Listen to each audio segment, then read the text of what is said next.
7월 27일 새벽 갑작스런 비행기 폭음에 이승만 대통령과 프란치스카는 손수레트에 깨어났다.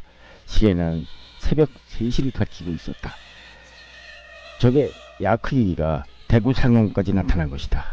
야크기는 이승만 대통령 집 위를 바싹 지나갔다. 적기는 대구 운동장에 폭탄을 떨어뜨리고 갔다. 프란치스카 짐작에 그들이 운동장을 비행장으로 오인한 것 같았다고 했다. 당시 대구 지사관저 앞마당에는 방공호가 있었으나 피할 틈도 없었다. 국방부 장관의 정오쯤 와서 하등이 적의 수중에 떨어졌다고 알려주는다. 최병덕 장군이 전투 중 오전 11시 45분에 전사했다는 것이다. 그는 무기에 관한 전문 지식과 무기 관리에 관한 제1인자로서 육구참모총장에 임명되었던 장군이었다. 외모와 첫 인상만을 갖고 있는 사람을 판단하는 게 미 대사관 사람들이었다. 대사관과 미군 장성들은 이승만 대통령이 하필이면 한국에서 제일 뚱뚱하고 두뇌 보이는 장군을 육군 참모총장에 임명했는가에 대해서 의문을 가졌었던 것이다.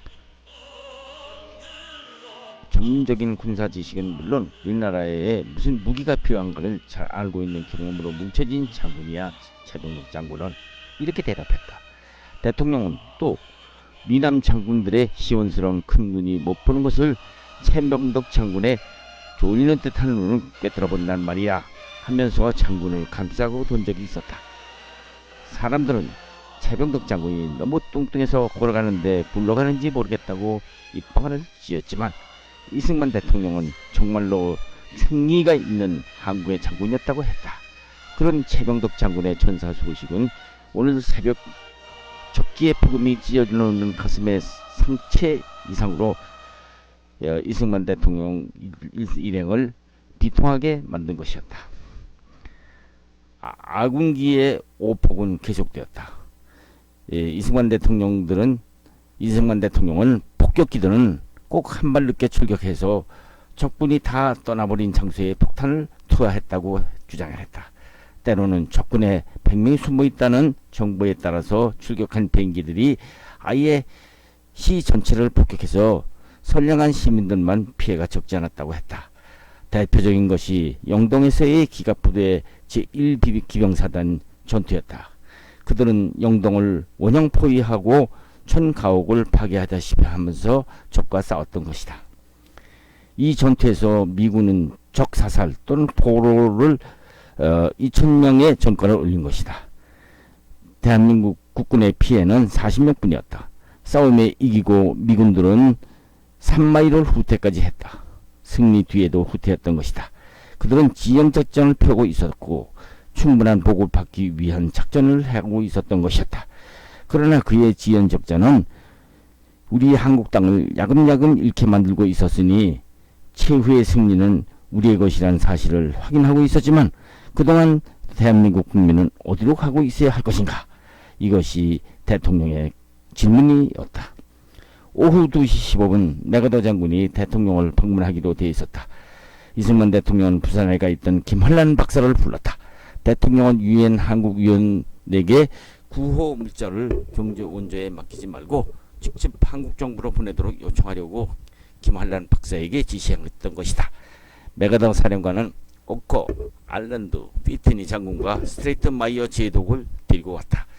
그들은 대통령과 회담하는 자리에서 일본에서 올 수 있는 무기는 모두 가져왔고 8월 초에 미 본토로부터 또 무기를 보내올 것이라고 했다. 대통령은 이렇게 말한다. 우리에게는 충분한 인력은 있다. 사람이 부족한 게 아니다. 그들을 무장시킬 무기가 더 필요한 것이다 하고 강조했다. 또 적은 우리 피난민을 앞세워서 방패 삼아 쳐들어오고 있기 때문에 우리 국군은 적을 보고도 속수무책인 실정이라고 설명했다. 이승만 대통령은 이날 아직도 미군이 후퇴작전만 지속할 심산이라는 걸 눈치챘던 것이다. 미군은 북진할 생각이 없는 것 같았다. 국방부 장관도 26일 한국 제7사단이 진격하려는 것을 미군 측이 막았다고 주장을 했다. 신선모 국방부 장관은 워커에게 정말 팔군 사령관이시오? 아니면 킨 장군이시오? 하고 비꼬았다. 킨 장군은 안동에서 미군 후방에 포진한 우리 한국 사단을 붙들고 한 발짝도 앞으로 못 나가게 하고 있었기 때문이었다. 뉴욕타임스의 존 스톤 기자가 왔다. 그는 미국 대사관에서 무초 대사로부터 브리핑을 받고 오는 길이라고 했다. 그는 미국의 작전 계획은 적을 퇴각시키는 게 아니라 어느 시기에 뒤를 끊어 완전 섬멸하는 것이라면서라고 설명을 한 것이었다. 그렇기 때문에 미군의 공격은 한두 달 안에는 이루어지지 않을 것이라고 말하고 있었다. 이승만 대통령이 정일권 장군을 불러서 우리 군대가 단독으로 진격할 가능성에 대해서 물어봤다. 정일권 장군은 할 수 있다고 자신있게 대답하는 것이었다. 문제는 미군이 우리 단독 북진에 동의하지 않는 것이라고 덧붙였다. 닥터 노브는 미국 대사관에 새로 부임한 해군 무관을 데리고 왔다. 그는 해군 무관이었는데 이승만 대통령에게 인사를 시키면서 육해 공군 합동작전 수행을 위해서 그가 파견되어 왔다고 소개를 한다. 영국 해군이 맡고 있는 서해안 방어선이 자꾸 뚫린다는 소식이 왔다. 북한 인민군이 소형 보트로 계속 상륙을 해서 괴롭히고 있다는 것이었다. 이승만 대통령은 인민군들이 부산 가까이 왔다는 보고에 크게 실망하고 있었다. 오커 장군은 진주에 있는 병력을 하동으로 배치시키기까지 했다.